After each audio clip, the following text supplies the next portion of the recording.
It's so important to remember that it's the communities who start these campaigns and it's the communities who select their candidates. There are generally three main components to getting a rockstar candidate.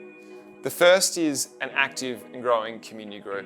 If you think about the quality of candidates who stepped up around the last federal election, they weren't going to do this if it was no one there supporting them, right? So you've got to demonstrate that there is an active and growing community group. You do this by running the kitchen table conversation process, the community listening process, but you also do this by running events that demonstrate there's a community interest in what's going on. So that's the first thing. The second thing is fundraising. So again, this takes money.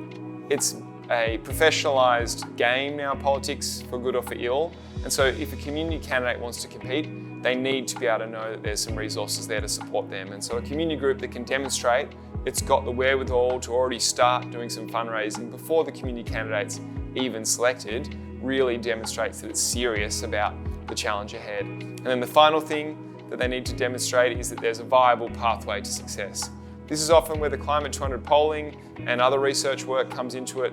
We can give a bit of a sense to the community group as to whether there's a viable pathway there for them and their candidate, and that often helps the candidate make an informed decision as to whether they want to go and put their lot in with the community group. So if you've got those three things there, a growing community group, some money in the bank, and a viable pathway to success, then you're optimizing your chance of attracting a really rockstar candidate.